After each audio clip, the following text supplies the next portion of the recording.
ETF index mutual funds నేర్చుకుని stock మార్కెట్లో రాణించాలనుకుంటున్నారా? వెంటనే ఈ నెంబర్కి కాల్ చేయండి.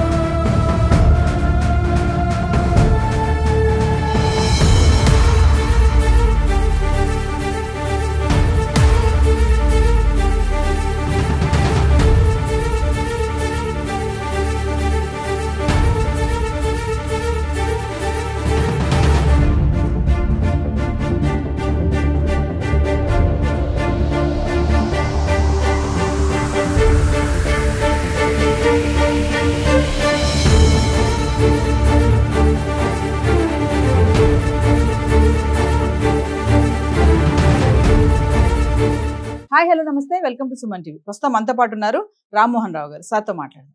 నమస్తే అండి. రామ్మోహన్ గారు, నేను ఒక వీడియో చూశానండి రీసెంట్ గా. అందులో ఎలా అంటే వృద్ధాశ్రమానికి వెళ్ళట్లేదని అత్తగారిని ఈడ్చి తన్ని కొడుతుంది కోడలు. అసలు ఎలా అంటే ఆ దాడి చూడలేమన్నమాట. అంటే ఆ కోడలికి తెలియటం లేదా రేపు కూడా మన పరిస్థితి ఇదే కదా, రేపు తను కూడా ఒక అత్తగారు అవుతారు కదా. ఏం జరుగుతుంది సమాజంలో, అసలు ఇంత దారుణంగా తయారవుతున్నారు అంటే మీరేం చెప్తారు ఒకసారి ఈ సన్నివేశాన్ని బట్టి? అవునండి, నిజమే. నేను కూడా ఈ మధ్య చూడడం జరిగింది. అది చాలా దారుణంగా ఉందండి. ఆ వీడియో చూస్తే ఏ మానవుడైనా కానీ ఇలా చేస్తారా? సొంత బంధువుల్లోనే ఇలా కోడలు ఎక్కడి నుంచి వచ్చింది? కొడుకు ద్వారా వచ్చింది. ఆమె లేకపోతే వాళ్ళ అత్తే లేకపోతే ఆ కొడుకు ఆడి నుంచి వస్తాడు. అటువంటి వాళ్లను ఆ విధంగా తీసుకురావడం అనేది ఎంత దారుణం అండి, చెప్పండి ఎదురుక. నేను కూడా చూడడం జరిగింది. అది చూసి చాలా కలత చెందానండి ఎదురుక. ఇలాంటి వాళ్ళు కూడా ఉంటున్నారా అనే ఈ సమాజంలో, సభ్య సమాజంలో ఇలా జరుగుతూ ఉంటే ఏమైపోతారు? ఈ రాబోయే జనరేషన్ ఏం నేర్చుకుంటారు? ఈ కోడలు ఇలా చేస్తుంటే మనం కూడా ఇలా చేయాలేమో అని చెప్పి వచ్చే జనరేషన్కి ఆమె ఇచ్చిన సంకేతం అవుతుంది కదా. ఆ పరిస్థితి ఎందుకు వచ్చింది? ఆ బిల్డింగ్ చూస్తే ఎంత రిచ్గా ఉంటుంది, ఎంత ఇదిగా ఉంటుంది. పోనీ లేని వాళ్ళ మాకు లేదు, తినడానికే లేదు, కూడు లేదు, అటువంటి వాళ్ళు నిన్నెక్కడ చాకాలా అని చెప్పని అనుకునే పరిస్థితి కాదు అది. అంత రిచ్ బిల్డింగ్లో అంత రిచ్గా నివసిస్తూ ఆమెకేం పోయే కాలం వచ్చిందండి? ఈ విధంగా వాళ్ళను పట్టుకొని చేసి ఆమెనే కాదు, ఆయన భర్తను కూడా వాళ్ళ ముందర భార్య ఉంటూ వాళ్ళ తండ్రి చేత అన్నదమ్ముల చేత కొట్టించడం అనేది ఎంత దారుణమో చూడండి. ఎంత ఇది సంకేతాలు వెళ్తున్నాయో మీరు గమనించండి. ఇది చాలా దారుణం అండి. ఇది ప్రతి ఒక్కరూ నిర్ద్వందంగా ఖండించాల్సినటువంటి విషయం అండి. ఈ విషయంలో మాత్రం అంటే ఇప్పుడున్న జనరేషన్ లో చూసుకుంటే రామ్మోహన్ గారు, అంటే అత్తగారులు వీళ్ళు అడ్డైపోతున్నారా? వీళ్ళకి ఏంటి అంటే వాళ్ళ ఇంటరాక్షన్ అనేది ఎలా ఉంటుందో మనకు తెలియదు అనుకోండి. మామూలుగా వాళ్ళు ఉంటే మనం ఏం జరిగిందో మనం చెప్పలేము. కానీ చూసే వాళ్ళకి మాత్రము ఎంత చేస్తే మాత్రము సర్ది చెప్పాలా, ఎవరైనా ఉంటే చెప్పాలా 10 మనుషులతో ఇట్లా జరుగుతుంది. ఏమన్నా ఆమెకు ఇబ్బంది పెట్టి ఉండొచ్చేమో మనకు తెలియదు. కానీ అటువంటి పరిస్థితుల్లో కూడా కూర్చొని మాట్లాడుకోవాల్సిన పరిస్థితి. అంతేగాని ఏదో శత్రువుల్లాగా కొట్లాడుకొని, ఇప్పుడు ఇంటి మీద దాడికి వస్తే కొట్లాడడం అనేది ఆ సంఘటన అట్లా అనిపిస్తుంది అనమాట. నీ సొంత భర్తకు జన్మనిచ్చిన తల్లి నీకు అత్తగారు అవుతారు. అటువంటి వాళ్ళు ఆ విధంగా చేయడం, అదే ఒక్కసారి ఆలోచించుకోండి. ఈమెకు కూడా ఉంటారు కదా, ఈమెకు కూడా అన్నదమ్ములు ఉంటారు. ఆ అన్నదమ్ములకు కూడా పెళ్ళిళ్ళు అయి ఉంటాయి. పెళ్ళిళ్ళు అయింటే వీళ్ళ అమ్మ పోయి అక్కడ ఉండే పరిస్థితి రావచ్చు. అప్పుడు ఏంటి పరిస్థితి? ఏంటి? వీళ్ళ అమ్మ నాన్నలు కూడా ఆ విధంగా కొట్టు తంటూ ఉంటే ఓర్చుకోగలుగుతారా? నువ్వు పైన ఎగేసుకొని పోతావు, మా అమ్మ నాన్న కొట్టావా అని చెప్పని. అదే నీ భర్త కూడా అదే కదా, వాళ్ళ తండ్రి కూడా అట్లే బాధ ఉంటుంది కదా. అటువంటి దాంట్లో మార్చుకోవాలా అని చెప్పి నేను చెప్పి ప్రతి ఒక్కరు కూడా ఈ ధోరణి మార్చుకోవాలండి. ఈ ధోరణి మార్చుకోకపోతే రాబోయే సమాజంలో, రాబోయే పిల్లల జనరేషన్లో పూర్తిగా మారిపోతారు. నాకు ఇది చూస్తుంటే ఒక ఇన్సిడెంట్స్ గుర్తొస్తుందండి. ఈ విధంగా ఈ మధ్యలో చూశాను నేను. ఒకటి ఏంటంటే ఒక కుటుంబంలో ఇలానే కలతలు వచ్చేసేసి వాళ్ళ నాయన వాళ్ళ అమ్మను తీసుకెళ్తా ఉంటాడు. అబ్బాయి ఒక 5 years అబ్బాయి ఉంటుంది అనమాట. అబ్బాయి ఏంటి నానమ్మని తీసుకెళ్తున్నావు అట్లా ఇట్లా అంటే, లేదురా వృద్ధాశ్రమంలో చేర్పించాలా, ఇక్కడ ఇబ్బంది అవుతుంది, మీ అమ్మ ఒప్పుకోవడం లేదు ఉంటా ఉంటే, అందువల్ల నేను తీసుకెళ్ళి అక్కడ చేర్చా.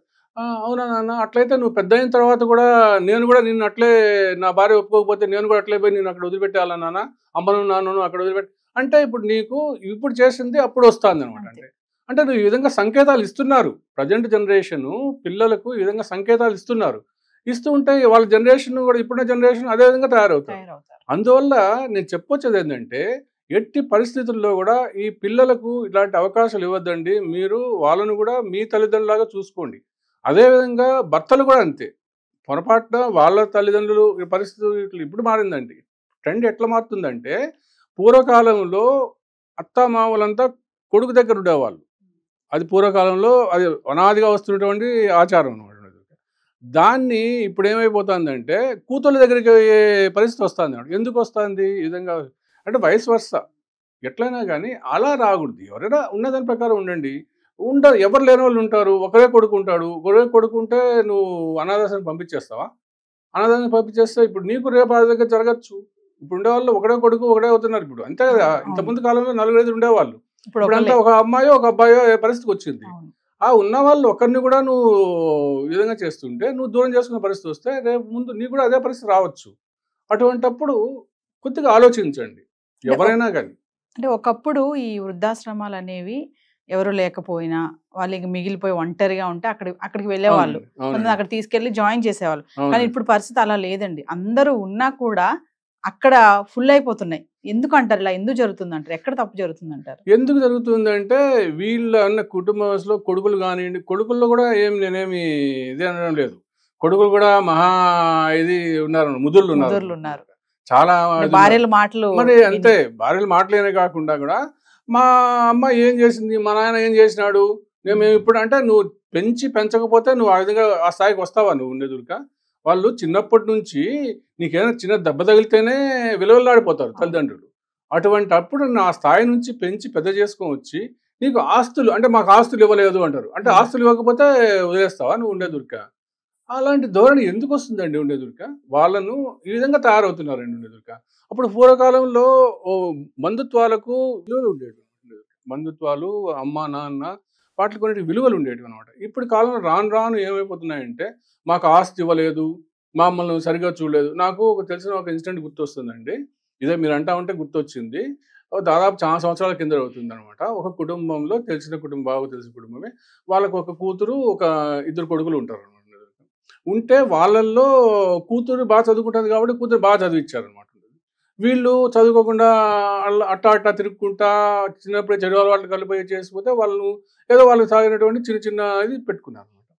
వాళ్ళు పెరిగి పెద్ద అయిన తర్వాత మమ్మల్ని పట్టించుకోలేదు, వాళ్ళ తల్లిదండ్రులు అంటారు. మమ్మల్ని పట్టించుకోలేదు, నీ కూతురునే నువ్వు చూసుకున్నావు, నీ కూతురు దగ్గరికి వెళ్ళిపో, మా దగ్గర ఎందుకు చూడాలి మేము అంటే, కూతురు ఏమన్నా ఇప్పుడు నువ్వు చదువుకుంటే నిన్ను వద్దనిందా?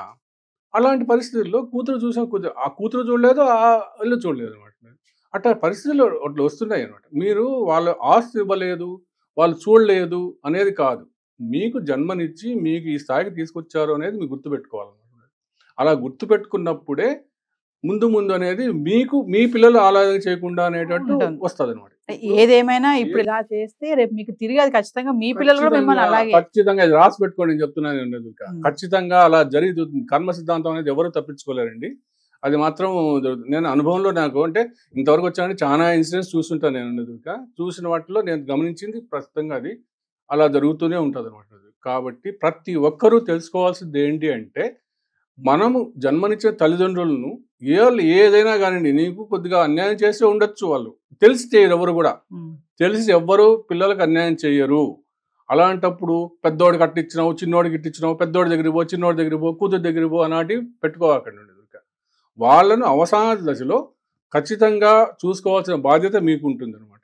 అలా చూసుకుంటూ వాళ్ళని చూసుకుంటే రేపు రాబోయే కాలంలో మీ పిల్లలు కూడా అదే నేర్చుకొని మిమ్మల్ని కూడా అదే స్థాయికి తీసుకువచ్చి మిమ్మల్ని కూడా చూసుకోవడానికి వస్తుంది. మీరు ఇప్పుడు గాలికి వదిలేసి వాళ్ళ అనాథాశ్రమాలకు పోండి అని అంటే అప్పుడు ఏమవుతుంది? మీకు కూడా రేపు అదే వాళ్ళ కొడుకు, ఇంతకుముందు చెప్పిన కథలో కొడుకు అడిగాడు కదా, అదే పరిస్థితి మిమ్మల్ని కూడా వదిలిపెట్టేస్తావా అక్కడ, నువ్వు అప్పుడు నాన్నమ్మని వదిలిపెట్టలేదా, ఇప్పుడు నిన్ను చూసుకోవాలా నేను అనేది వస్తుంది.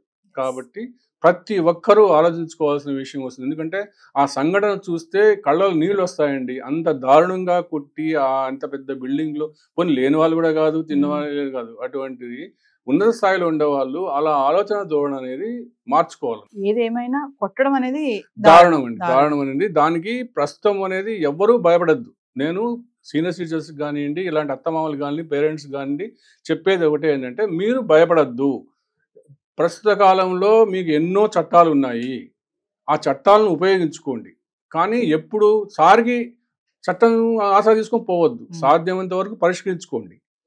వీలు కానప్పుడు ఆర్డీఓ ఆఫీస్లో కానీ మీ దాంట్లో వెళ్తే ఆ చట్టాలు మీకు అవగాహన కలిపి కొన్ని ప్రత్యేక సెల్ ఉంటే దానికి ఉంటాయన్నమాట. వాళ్ళ సహాయం తీసుకొని మీరు న్యాయం జరిగేట్టు చూసుకోండి.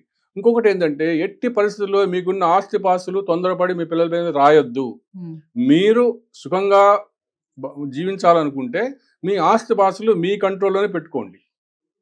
ఎట్టి పరిస్థితుల్లో ఉంటూ అప్పుడు మీ పిల్లలు మీ దారికి వస్తారు. మీకు ఒక్కసారి ఆస్తిపాస్తులు రాజేస్తారంటే పో ఇంకా ఉన్నాయి, పో రెడీగా ఉన్నాయి. అది కాక ఈ హైదరాబాద్ చుట్టూలోనే కోకలలు అనాథాశ్రమాలు తయారైపోయినాయి. కానీ కొంతమంది ఇది చేస్తున్నారు, కొంతమంది కమర్షియల్ చేస్తున్నారు, అది పెట్టండి. కానీ సేవ చేసే వాళ్ళు కొంతమంది ఉన్నారు, దానికి పంపిస్తూ ఉంటారు మీరు. కాబట్టి ఆలోచించుకోండి, పెద్దలైనా కానీ ఎవరైనా కానీ. పిల్లలు కూడా ఆలోచించుకోండి, పరిస్థితులను అవగాహన చేసుకోండి. ఒకవేళ ఇంట్లో కొన్ని పరిస్థితులు సరిగా లేకపోతే మీరు సామరస్యంగా పరిష్కరించుకోండి. అందరూ కోడళ్ళు చెడ్డవాళ్ళు కాదు, అందరూ అత్తలు చెడ్డవాళ్ళు కాదు, అందరూ మంచి వాళ్ళు కూడా కాదు, అందరూ మంచివారు కాదు. కొన్ని అట్లా ఉంటాయి, కొన్ని ఇట్లా ఉంటాయి అన్నమాట. అలా ఉండే వాళ్ళ కోసమే మనం చెప్తున్నాం. అంతే, ఎవరిని ఉద్దేశించి ఎవరిని కించపడాల్సిన ఉద్దేశం కాదు. మార్పు తెచ్చుకోండి, మీరు మార్పు తెచ్చుకోండి, వాళ్ళని గౌరవించండి.